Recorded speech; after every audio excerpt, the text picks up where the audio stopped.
In order to show you how to cast on, I am going to be using a really thick, chunky yarn like this one.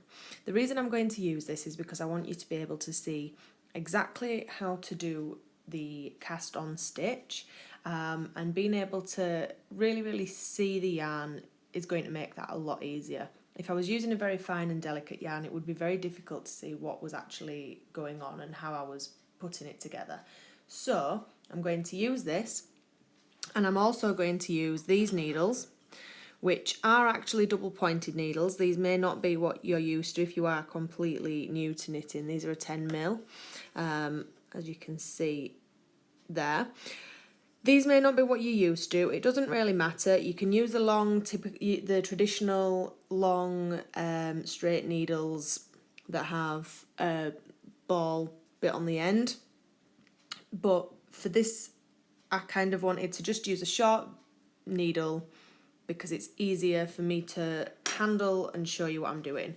So for the cast on I want to show you, which is not necessarily the most simple cast on, but it's the sturdiest, and once you get your head around it, it's very easy to execute.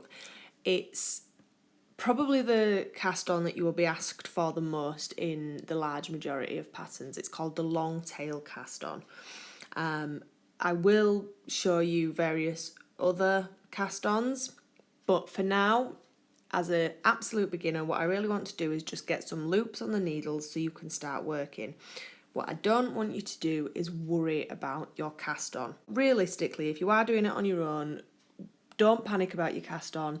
Just think about the fact that you need to get loops onto your needle that you can knit into. We can go back and revisit the cast on and make that better later on. So you just need one of the needles, you don't need both. So I'm going to get into this and show you how to get those first stitches onto your needle. So if we pull out some yarn, because it's a long tail cast on, what that means is that you are casting on with this bit, and then you will be knitting with the bit that's attached to your yarn.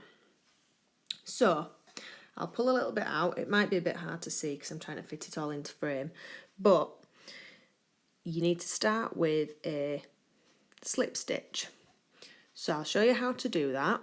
All I do is, with the yarn in my hand, I take the working yarn across so that I've got a loop. Okay? And then what you want to do is turn that loop and lay it over the long tail end. So what you'll have is a bit of a twist, and you'll be able to see the yarn there. I then just reach through and grab that and pull that end. Now you can see you've got this loop here. It's almost like it's wearing a little scarf. And a slip stitch, you should be able to just pull it and it pops out. So I'll show you that one more time. And obviously if you do struggle to pick it up, you can just rewind the video and keep watching it until you grasp it. So, yarn, you want to bring your right hand over and lay it over the tail end of the yarn so you've got a cross. You then, if you pinch that cross and just turn it so that that loop is laying across the tail end of the yarn. You can see this is the tail end of the yarn and it's underneath the loop, and there should be a little twist here. Then you want to grab this section, grab these tail ends and pull on the bit that's attached to your ball of yarn.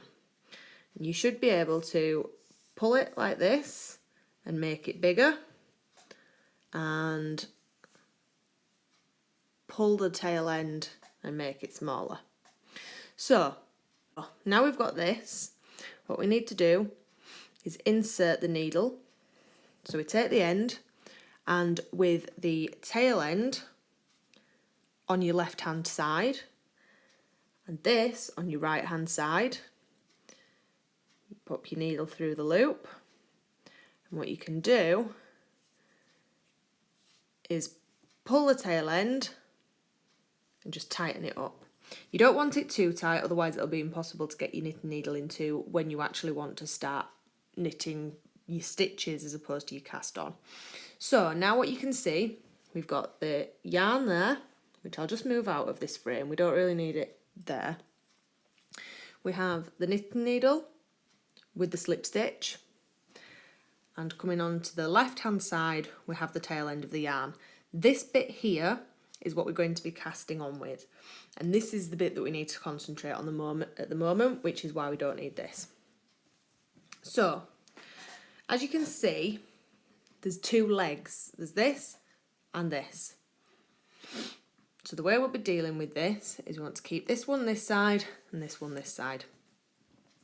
And then holding the needle in your right hand, like that,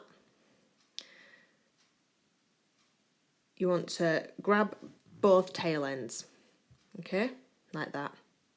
With these two fingers, so your thumb and your pointer finger, from the left hand side you want to insert those fingers. So now what you can see is that I'm holding the tail there with these three fingers, and I have a sort of triangular loop over my thumb and pointer finger. So I'll show you that again. So you want your tail there, working yarn there. You want to grab these tails and use those three fingers to anchor them together. Pointer finger and thumb go through that gap, so you've got an almost diamond shape. Now, with that diamond shape, you want to keep tight hold here, and these should be you should be able to move them around a little bit.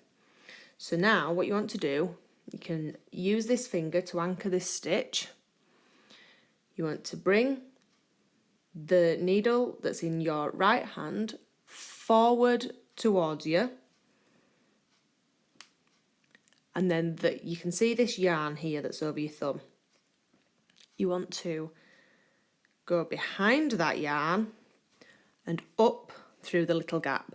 So if you have a look, you can see that I'm holding this bit, and then there's a yarn here that's attached to my needle. So you want to go under this yarn and you want to go through that gap, okay? So it will look like this. Right, so I'll show you that one more time so you know where you are. So anchor your stitches, put your thumb and forefinger through that gap, bring your needle forward and around and up through that gap so that you have this formation of yarn. Once you've got that, the next step, you can anchor it again, is to take the needle backwards, like that. So you see, you've got your formation on your yarn, on your needle and your thumb. So what I'll do, I'm going to do it a bit closer so you can really see, because the back stitch, you're very, very close to having finished it at this stage. So you want to anchor, fingers through the loop, anchor your stitch and your needle, go under the stitch that's coming around your thumb, so you've got them attached there, and then you've got, if you twist it this way, you can see that you've got this yarn here and you're holding on to it with your thumb, with your last three fingers. So this now, you want to go over this back yarn and again through that gap, okay? So you're going over, through the gap, and anchor with this finger. So now you can see that you've got 3 strands of yarn crossing your needle, and then what you want to do is just take this one on your thumb, you should have a loop here now, and pop that over, okay? And then with this bit here, you want to pull it, and now you have 2 stitches. So like I said, this isn't the most simple cast on, but it is the sturdiest, and there are other ways of achieving this, but this is the one that will most likely get you the best tension. And You want to start as you mean to go on. This is the best way to learn it. You don't need to worry that it's perfect, but you may as well learn the right way at first because it saves confusion later on down the line. So what I'll do is I'll show you that one more time. So grab those tail ends with those 3 fingers, pop your forefinger and your thumb in, make the diamond shape, take the needle forward and under the stitch on your thumb. So you should have your loop, then you want to take it back and around the stitch on your finger, and then you want to take the stitch on your thumb over the needle. So you're bringing the needle forward through that loop and then tighten. And what it will say is that you need, say it says you need 10 stitches on your needle and that's the start of the project. So you need to make sure you have yarn coming out of here because it will get a bit tight at some points if you don't have enough yarn there. And then you want to start again. So we've got 3 stitches, so I'm going to cast on 10 just to show you. So hold, diamond, go around the stitch on your thumb, over and around the stitch on your finger, and bring the stitch on your thumb over. Hold your 2 tails, thumb and forefinger to make the diamond shape, bring your needle forward and through the stitch on your thumb, and then backwards and behind the stitch on your finger and bring your thumb stitch over. So now we've got 5 stitches, so 1, 2, 3, 4, 5. So I'm actually just going to cast on 5, but there you go, that's how you cast on.